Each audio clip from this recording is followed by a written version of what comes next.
Viewers আসসালামু আলাইকুম।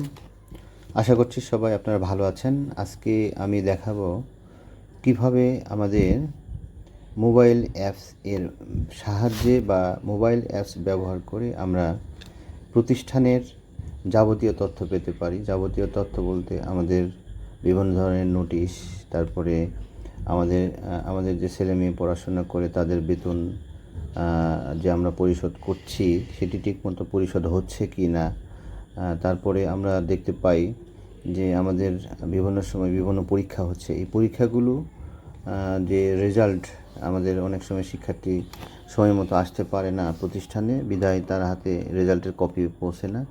তো আমরা ইচ্ছা করলে কিন্তু আমাদের যে অ্যাপস বা আমাদের ওয়েব পোর্টাল আছে, দুইটার মাধ্যমে আমরা কিন্তু যে কোনো একটি ব্যবহার করে আমরা এই তথ্যগুলো পেতে পারি। তো আজকে আমরা সেটি দেখব।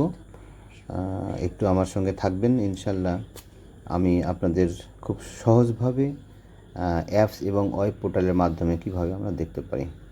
তো আমরা কথা না বলে আমরা এখন সরাসরি চলে যাই কাজে।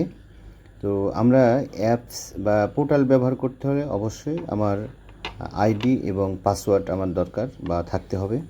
সেই ক্ষেত্রে যেহেতু আমি মনে করছি আমার বাচ্চার বর্তমানে আইডিও নাই, পাসওয়ার্ডও নাই। তবে একটি বিষয় আমরা জানি যে আমার সন্তানের যে আমি প্রতি মাসে মাসিক বেতন পরিশোধ করি তার একটি আইডি আছে। অর্থাৎ আমার সন্তান 10ম শ্রেণীতে পড়ে, তার একটি আইডি আছে। সেই আইডিটা আমার মনে আছে, সেটি হলো 19605। এটি দ্বারা আমি প্রতি মাসে বা 2 মাস পর পর যখন প্রতিষ্ঠান বলে তখন আমি তার বেতনাদি পরিশোধ করি। তো ভিউয়ার্স, আজকে আমরা সরাসরি চলে যাব। তাহলে প্রথমে আমরা যে কোনো একটি ব্রাউজার ওপেন করব। আপনারা দেখতে পাচ্ছেন আমার মোবাইল এর মাধ্যমে আমি যে কোনো একটি ব্রাউজার ওপেন করব। সেই ক্ষেত্রে আমি যেহেতু স্যামসাং সেট ইউজ করছি, এই সেটে আমার ব্রাউজার আছে। আমি ব্রাউজারটা ওপেন করলাম। আমি লিখব কি, আমার প্রতিষ্ঠানের ওয়েবসাইট জানা আছে যে আমাদের rcbsc.edu.bd আমাদের প্রতিষ্ঠানের ওয়েবসাইট। আমি এখানে লিখে দিলাম সার্চ ইঞ্জিনে, কি লিখলাম যে rcbsc.edu.bd। আমি এখন যদি এই যে এখানে সার্চ বাটনে ক্লিক করি, তাহলে আমি যদি অলে ক্লিক করি তাহলে এখানে আমাদের দেখেন, আমরা দেখতে পাচ্ছি rcbsc.edu.bd। এটি আমাদের মূলত প্রতিষ্ঠানের ওয়েবসাইট। আমি এখানে যদি ক্লিক করি সরাসরি আমাদের প্রতিষ্ঠানের ওয়েবসাইটটা ওপেন হবে। অপেক্ষা করছি। হ্যাঁ, আমাদের এখন ওয়েবসাইটটা ওপেন হয়ে গেছে। এটি আমাদের ওয়েবসাইট। ভিউয়ার্স, আপনারা দেখতে পাচ্ছেন এই প্রতিষ্ঠানের ওয়েবসাইটে আমরা যে কোনো তথ্যগুলো পেতে পারি। এখন আমার সন্তানের তথ্য আমি যদি পেতে চাই, সেই ক্ষেত্রে আমি যেটি করব সেটি হলো, যেহেতু আমার আইডি পাসওয়ার্ড নাই, সেই আইডি পাসওয়ার্ডটি আমি এখন সংগ্রহ করব।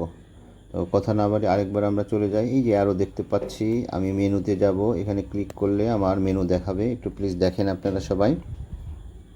আমরা দেখতে পাচ্ছি সব নিচে লগ ইন লেখা আছে। হ্যাঁ, তো লগ ইনে আমি ক্লিক করলাম বা চাপ দিলাম। দেওয়ার পরে এখানে লগ ইনে লেখা আসছে কি, log in to your account.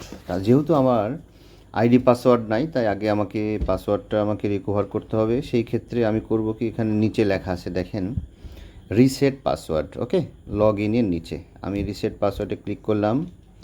Click করার পরে আমি একটু অপেক্ষা করছি।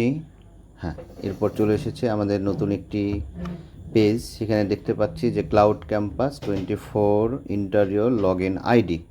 আমার মনে আছে কি যে আমার সন্তানের আইডি 19605। ওকে, তো এর সঙ্গে আমরা করব কি, @rcbsc এটি যদি আমরা দিই তাহলেই আমাদের আইডিটা আমরা পেয়ে যাব, কাঙ্ক্ষিত আইডি। তো আমরা কি বুঝলাম যে আমাদের সন্তানের যে বেতন দেওয়ার যে আইডিটা রয়েছে, সেই আইডিটা হলো সাধারণত 5 ডিজিট বা 6 ডিজিটের হতে পারে। যেমন আমার সন্তানের আইডি এখানে 19605, সাথে আমাকে দিতে হবে কি,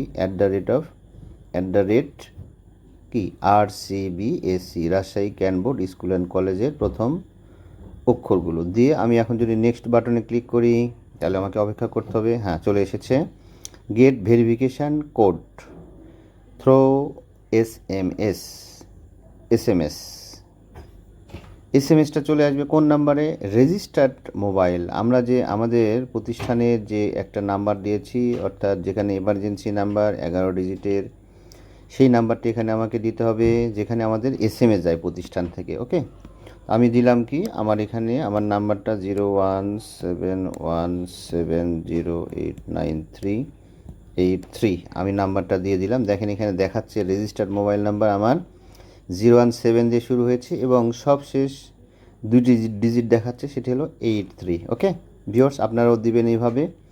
আপনার তাহলে কি করতে হবে, এখানে 11 ডিজিটের মোবাইল নাম্বারটা দিতে হবে, রেজিস্টার্ড যে মোবাইল নাম্বারটা প্রতিষ্ঠানে দেওয়া আছে। তাহলে আপনারা বুঝতে পারবেন, শেষের দুইটা ডিজিট দেখেই বুঝতে পারবেন যে আমার কোন নাম্বারটা দেওয়া আছে এবং কোথায় আমার এসএমএসটা আছে বা আসে। ওকে, তো গেট ভেরিফিকেশান কোড, এখানে আমরা এখন ক্লিক করব। অপেক্ষা করছি, একটু দেখেন আমার এই মোবাইল নাম্বারে কিন্তু আমার এসএমএসটা এখন চলে আসবে। আমি অপেক্ষা করছি। হ্যাঁ ভিউয়ার্স, দেখতে পাচ্ছেন এই যে ক্লাউড ক্যাম্পাস থেকে একটা এসএমএস চলে এসেছে। আমি এখন এসএমএসটা যে কোড 6 ডিজিট একটা কোড এসেছে, একটু দেখেন, 199195, অর্থাৎ 199195, এটি আমাকে মনে রাখতে হবে। ঠিক আছে, 199195 আপনারা দেখতে পাচ্ছেন। এখন আমি আবার সে আমার কাঙ্ক্ষিত ভেরিফিকেশন কোডে চলে গেলাম, 199195। ওকে, এখন আমি করব কি, এখানে আমাকে একটা পাসওয়ার্ড দিতে হবে। ওকে, পাসওয়ার্ডটা অবশ্যই আমাকে বিশেষ করে আমি অ্যালফাবেট প্রথমে দিব। আমি মনে করেন আমি দিচ্ছি, আপনিও দিবেন আপনার ইচ্ছা মতো। আমি যে কোনো একটি পাসওয়ার্ড দিব, আপনারাও দিবেন, তবে আপনাকে মনে রাখতে হবে যে আমি পাসওয়ার্ডটা কি দিচ্ছি। ওকে, আমি দিচ্ছি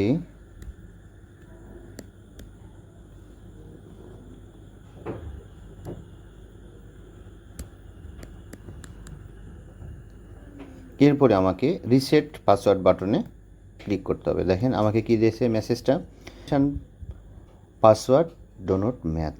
হ্যাঁ, এখানে কিন্তু আমার ম্যাচ করে নাই, অর্থাৎ দুইটাই কিন্তু একই রকম দিতে হবে। তাহলে অবশ্যই এখানে আপনারা যেটা দিবেন সেটা কিন্তু অবশ্যই ম্যাচ করতে হবে। আরেকবার আমি রিসেট পাসওয়ার্ড বাটনে ক্লিক করলাম। এবার দেখতে পাচ্ছেন যে congratulation, your password has been reset successful. Okay, এখন আমার এটা কিন্তু পাসওয়ার্ডটা হয়ে গেছে বা পাসওয়ার্ডটা আমি পেয়ে গেছি। তাহলে আপনারাও আশা করছি এই পাসওয়ার্ডটা পেয়ে যাবেন।